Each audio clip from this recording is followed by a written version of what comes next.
En un futuro no muy lejano, la tecnología de clonación ha avanzado hasta el punto de poder replicar a un ser humano con una precisión asombrosa. Sin embargo, la ley es estricta, solo se pueden clonar individuos después de su fallecimiento y únicamente si han otorgado su consentimiento previo. Para Daniel, un arquitecto consumido por el dolor, esta tecnología representaba su única esperanza. Su esposa, Sofía, había fallecido en un trágico accidente automovilístico, dejando un vacío insoportable en su vida. Antes de su muerte, Sofía, siempre fascinada por los avances científicos, había firmado el consentimiento de clonación. Daniel se aferró a esa decisión como un náufrago a una tabla en medio del océano. Vendió su casa, liquidó sus ahorros y se endeudó para pagar el exorbitante precio del procedimiento. Para él, ningún costo era demasiado alto si significaba poder abrazar a Sofía una vez más, escuchar su risa y ver el brillo en sus ojos. El proceso fue largo y angustiante. Daniel entregó todo lo que tenía de ella: muestras de cabello, grabaciones de su voz, fotografías y horas de videos caseros. Los técnicos le explicaron que el clon sería una réplica física perfecta, pero que sus recuerdos serían construidos artificialmente a partir de la información proporcionada. La nueva Sofía, o Sofía 2.0 como la llamaban en el laboratorio, no recordaría el accidente ni los momentos finales de su vida. Su memoria se detendría justo en la mañana del fatídico día, creando una continuidad sin trauma. Finalmente, llegó el día en que Daniel pudo llevarla a casa. Al verla, su corazón se detuvo. Era ella, idéntica en cada detalle, el lunar junto a su labio, la forma en que su cabello caía sobre su hombro, la sonrisa tímida que siempre le había derretido. Los primeros días fueron un sueño hecho realidad. Daniel y la nueva Sofía revivieron su noviazgo, llenando la casa de risas y conversaciones que él creía perdidas para siempre. Cocinaban juntos sus platos favoritos, veían las películas que tanto amaban y paseaban por el parque como si el tiempo no hubiera pasado. Daniel se sentía culpable a veces, como si estuviera viviendo una mentira hermosa, pero la alegría de tenerla de vuelta eclipsaba cualquier duda. Sin embargo, a las pocas semanas, empezaron a aparecer pequeñas grietas en esa fachada de perfección. Una noche, mientras veían una película de ciencia ficción, Sofía comentó casualmente: es curioso cómo la realidad supera a la ficción. ¿Recuerdas esa conferencia sobre bioética a la que fuimos en Ginebra? El ponente predijo todo esto. Daniel se quedó helado. Ellos nunca habían estado en Ginebra. Él había asistido a esa conferencia, pero fue por trabajo y había ido solo. Sofía, en ese entonces, estaba visitando a su familia en otra ciudad.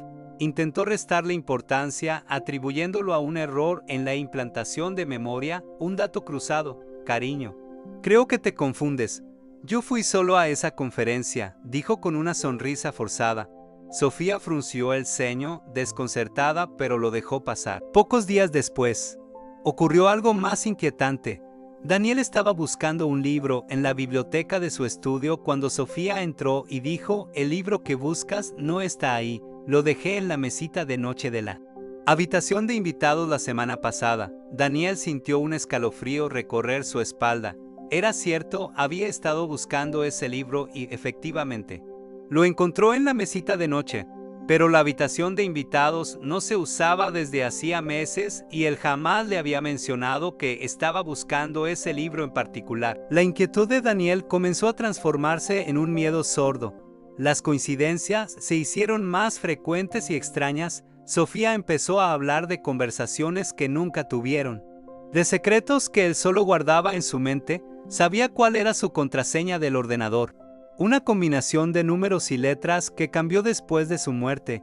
Conocía el escondite de una vieja caja de recuerdos de su infancia que él creía haber perdido.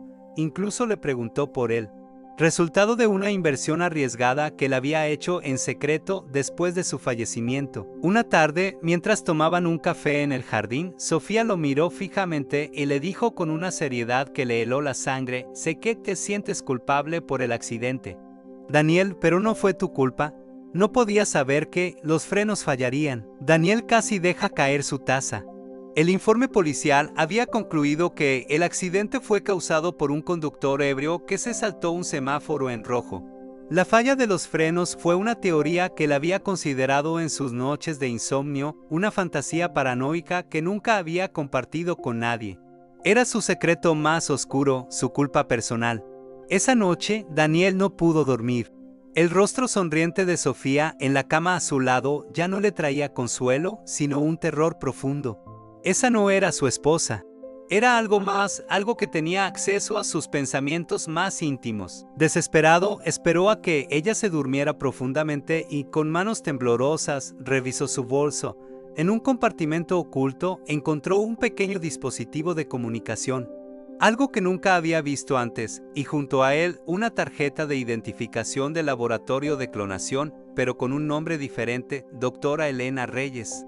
Jefa de desarrollo neuronal, el mundo de Daniel se vino abajo. La mujer que dormía en su cama no era un clon de Sofía con recuerdos implantados, era otra persona. A la mañana siguiente, Daniel la confrontó, mostrándole la tarjeta de identificación. La sonrisa de Sofía se desvaneció, reemplazada por una expresión fría y calculadora que nunca había visto en ella. Veo que descubriste mi pequeño secreto, dijo con una calma aterradora. ¿Quién eres?, susurró Daniel. Retrocediendo, soy la doctora Elena Reyes, como bien has adivinado, respondió ella. Tú, Daniel, has sido el sujeto de un experimento revolucionario. Elena le explicó la verdad y cada palabra era un puñal en el corazón de Daniel. La tecnología de clonación era una farsa, una tapadera. Lo que su laboratorio realmente había desarrollado era una interfaz neuronal inalámbrica. Un dispositivo capaz de leer y transmitir pensamientos en tiempo real. Tu esposa nunca firmó ningún consentimiento de clonación. Falsificamos ese documento. Continuó Elena. Necesitábamos un sujeto emocionalmente vulnerable, alguien dispuesto a pagar cualquier precio y a aceptar lo increíble. Tú eras perfecto. La mujer que él creía que era Sofía era en realidad una empleada del laboratorio. Una actriz con rasgos faciales modificados quirúrgicamente para parecerse a su difunta esposa. El dispositivo que encontró era un receptor que le transmitía los pensamientos de Daniel. No implantamos los recuerdos de Sofía en ella, simplemente le dimos acceso a los tuyos, explicó Elena. Ella sabía lo que tú recordabas de Sofía, por eso parecía tan real. Las nuevas memorias, las que no deberían existir, eran simplemente tus propios pensamientos, tus miedos y secretos, leídos directamente de tu cerebro. La conferencia de Ginebra, el libro escondido. La falla de los frenos, todo provenía de su propia mente. Había estado viviendo en una cámara de eco, conversando con sus propios recuerdos y temores personificados en el rostro de su amada esposa. Daniel se sintió violado, despojado de su intimidad más sagrada. Su dolor había sido manipulado y convertido en un circo científico. ¿Pero por qué?, logró preguntar. Con la voz rota, la expresión de Elena se endureció. Para perfeccionar la tecnología, imagina las posibilidades. Daniel, el control absoluto, saber lo que la gente piensa antes de que actúe. Podemos predecir crímenes, detener disidentes, moldear la opinión pública desde su origen, el pensamiento. Tú fuiste la prueba final, concluyó ella. Ha sido un éxito rotundo. En ese momento, Daniel se dio cuenta de su terrible error. No había traído de vuelta a su esposa. Había invitado a un monstruo a su casa. Un monstruo que había profanado el recuerdo de Sofía y le había robado hasta su último pensamiento privado.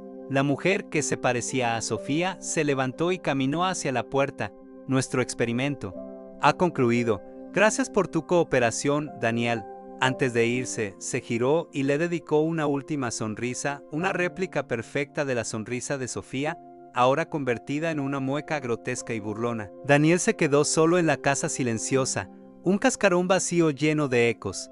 La tecnología no le había devuelto a su amor, le había arrebatado lo único que le quedaba, sus recuerdos, y ahora, en algún lugar, una corporación sin rostro poseía la llave de su alma, y la de muchos otros. Lo más aterrador no era que su esposa clonada tuviera recuerdos que no debería tener. Lo más aterrador era que esos recuerdos eran los suyos. Gracias por ver este resumen en Película Recaps. Suscríbete para no perderte ninguna historia.